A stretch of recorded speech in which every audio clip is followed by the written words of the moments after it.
السلام علیکم ورحمۃ اللہ وبرکاتہ۔ اعوذ باللہ السمیع العلیم من الشیطان الرجیم من ہمزہ ونفخہ ونفثہ۔ سورۃ البقرہ آیت نمبر 281۔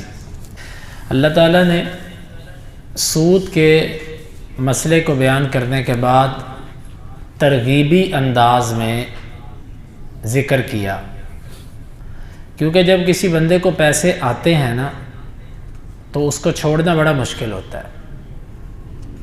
آپ کسی بھی سودی سلسلے سے جڑے ہوئے بندے کو کہہ دیں کہ اپنا سلسلہ ختم کر دو، اس کے لیے انتہائی مشکل ہوگا اس معاملے کو ختم کرنا۔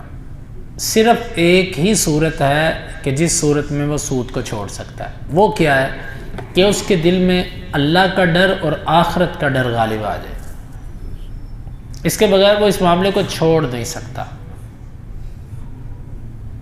نمازیں پڑھے گا، روزے رکھے گا، زکوٰۃ پوری دے گا، حج کرے گا، صدقہ بھی کرے گا، ہر نیکی کرے گا، اس کو چھوڑنے کے لیے جلدی تیار نہیں ہوگا۔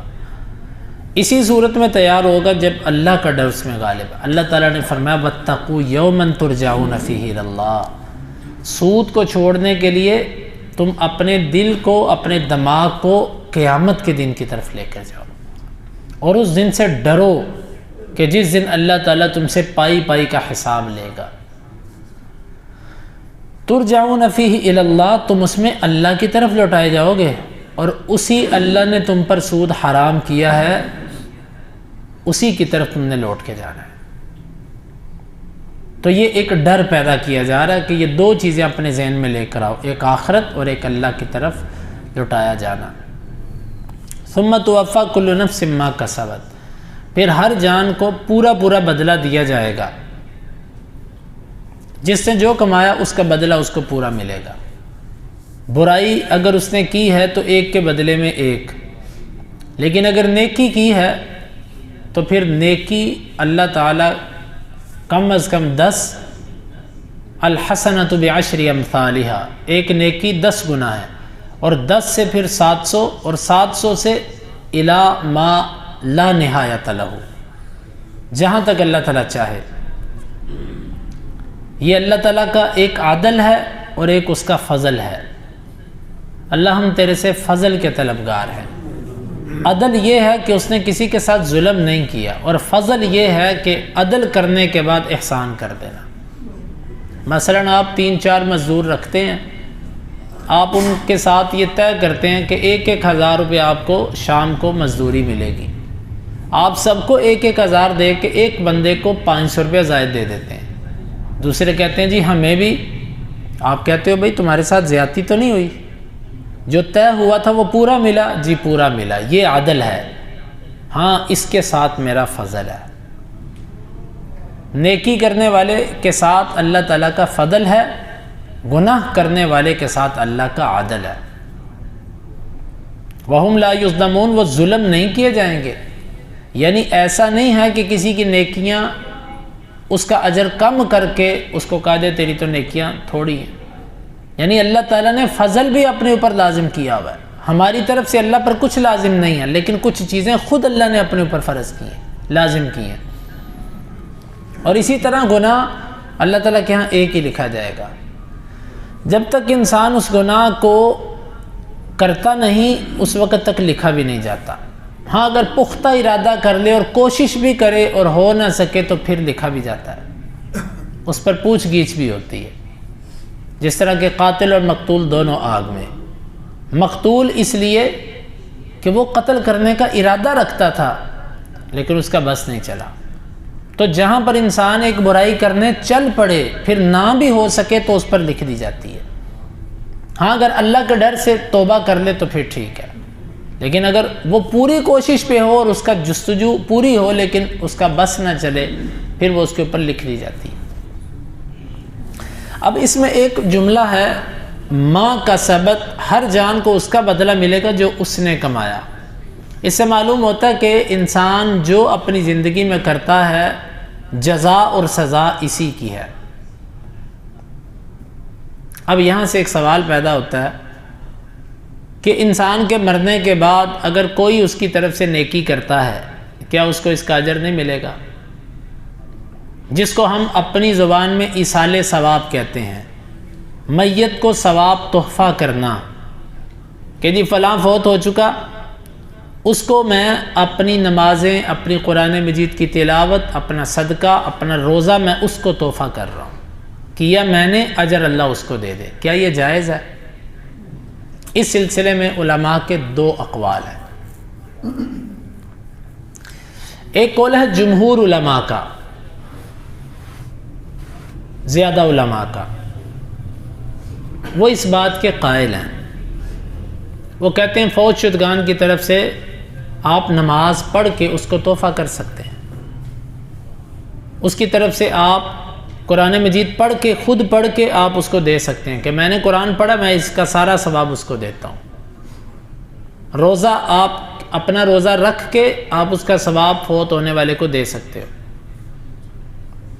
مثلا فوت ہونے والے پر فرض تو نہیں ہوتے، لیکن آپ نے فرض کے بعد 2 نفل پڑھے اور کہا اس کا ثواب میرے فوت ہونے والے والد کو۔ جمہور علماء اس کے قائل ہیں۔ لیکن دوسرا موقف یہ ہے کہ ایصال ثواب عمل صرف وہی کسی کو دیا جا سکتا ہے جو عمل حدیث کے اندر آ گیا۔ مثلا حدیث کے اندر یہ ہے کہ فوت ہونے والے کی طرف سے حج کرنا، جس طرح حدیث کے اندر آتا ہے، ایک نے پوچھا کہ میرا والد فوت ہو گیا اور اس نے نظر مانی تھی، فرمایا حج کرو۔ فوت شدہ کی طرف سے حج ہو گیا، عمرہ ہو گیا۔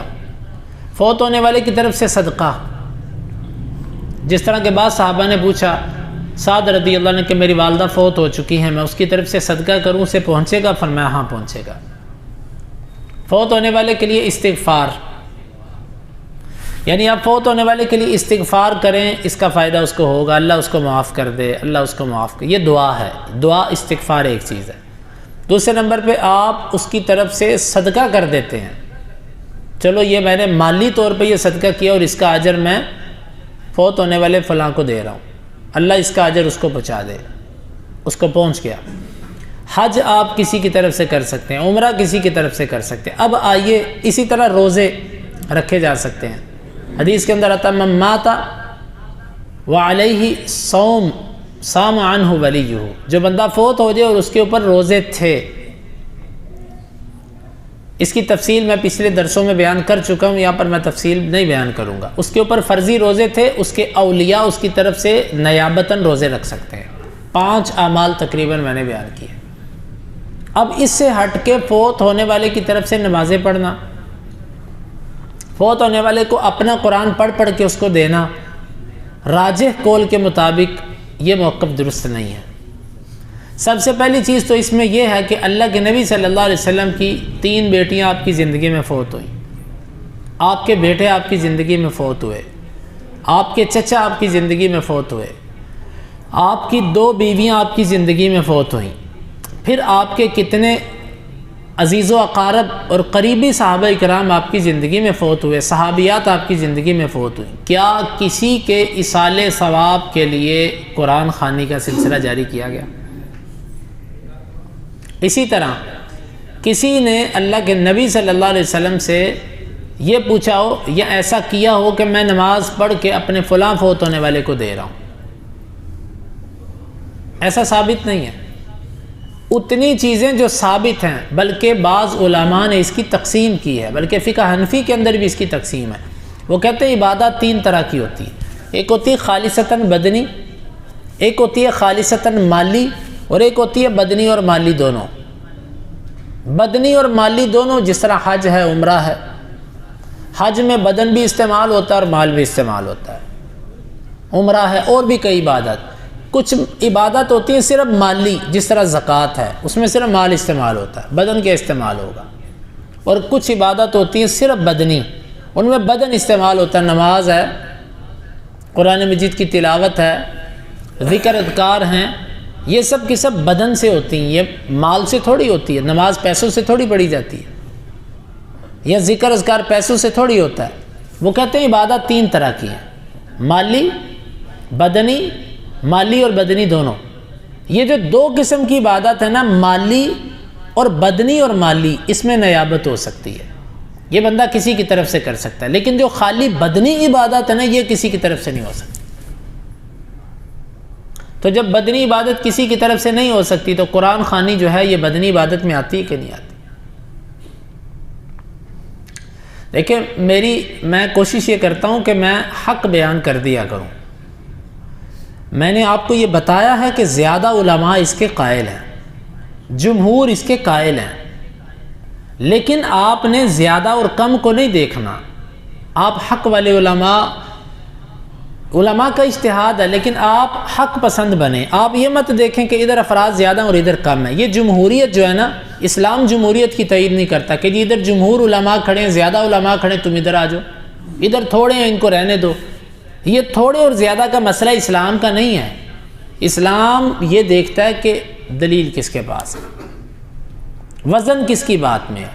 میں نے آپ کو جمہور بھی بتا دی کہ ان کا یہ موقف ہے، اور دوسری طرف میں نے آپ کو جو راجح موقف بنتا ہے وہ بھی بتا دیا کہ اللہ کے نبی صلی اللہ علیہ وسلم سے ایسا ثابت نہیں ہے۔ جتنی چیزیں ثابت ہیں صرف اسی پر ہیں، اپنی طرف سے اس میں، کیونکہ عبادت ہے نا، عبادت میں اصل توقف ہے، رکن ہے، جب تک دلیل نہ ملے آپ اس کو نہ کریں۔ تو یہ طریقہ جتنا ملتا ہے اسی پر اکتفا کیا جائے۔ یہ نہیں ہے کہ آپ دوسرے کی طرف سے کل خوانی بھی کرتے ہیں، اتنی تسبیحات پڑھ کے، اتنے درود پڑھ کے کسی کو آپ اسہال کر دیتے ہیں۔ کیا اس کی کوئی دلیل ہے؟ سلف میں سے کسی نے، اللہ کے نبی صلی اللہ علیہ وسلم نے ایسے کیا نہیں کیا۔ تو کچھ علماء اگر اس کے قائل بھی ہیں تو ان کا قائل ہونا کچھ فائدہ نہیں دیتا جب ان کے پاس دلیل نہیں ہے۔ تو بہتر صورت یہ ہے، دیکھیں اتفاقی چیز کیا ہے، میں آپ کو بتاتا ہوں۔ آپ میت کو ثواب پہنچانا چاہتے ہیں نا، میں آپ کو کچھ ایسی چیزیں بتاتا ہوں جو اتفاقی ہیں، اس میں اختلاف ہی نہیں ہے۔ مثلا آپ اس کی طرف سے صدقہ کر دیں، آپ اس کی طرف سے پانی کا نلکا لگوا دیں، آپ اس کی طرف سے کوئی مسجد بنا دیں، مدرسہ بنا دیں، لوگوں کو قرآن لے کر مسجد میں رکھ دیں۔ آپ قرآن ہی چاہتے ہیں نا، تو قرآن لے کر مسجد میں رکھ دیں، طالب علموں کو دے دیں، پڑھو۔ یہ اتفاقی چیز ہے۔ آپ فوت ہونے والے کے لیے دعا کریں، کثرت سے دعا کریں، یہ اتفاقی چیز ہے، اس کا اس کو فائدہ ہوتا ہے۔ آپ فوت ہونے والے کی طرف سے حج کر رہے ہیں، اس کی طرف سے عمرہ کر رہے ہیں، یہ تقریباً اتفاقی چیزیں یہ پہنچتی ہیں۔ جو اختلافی چیز ہے آپ بھی اس سے اجتناب کر لیں، اور جب اس پر دلیل بھی کوئی نہیں ہے اور پھر آپ اس پر مصر ہوں کہ ہمیں ایسا ہی کرنا ہے، تو یہ یعنی کہ منیب انسان کے لیے ایسا رویہ مناسب نہیں ہے۔ تو اس میں قرآن مجید کے اندر بھی آتا ہے وَأَلَّيْسَ لِلْإِنسَانِ إِلَّا مَا سَعَىٰ، انسان کے لیے وہی ہے جس کی اس نے کوشش کی۔ ایک عمل کی آپ نے کوشش نہیں کہ وہ آپ کو کیسے مل سکتا ہے۔ ہاں اس سے وہ چیزیں مستثنا ہیں جس کا حدیث میں ذکر آ گیا، جس کا ذکر نہیں ہے وہ مستثنا نہیں ہے۔ تو یہ ہے آیت مبارکہ، ثم توفیٰ کل نفس ما کسبت، ہر جان کو وہ ملے گا جو اس نے کمایا، وہم لا یظلمون، اور وہ کسی بھی طرح ظلم نہیں کیے جائیں گے۔ اللہ رب العالمین سے دعا ہے وہ ہمیں اس آیت مبارکہ کو سمجھنے کی اور اس کے تقاضوں کو پورا کرنے کی توفیق عطا فرمائے۔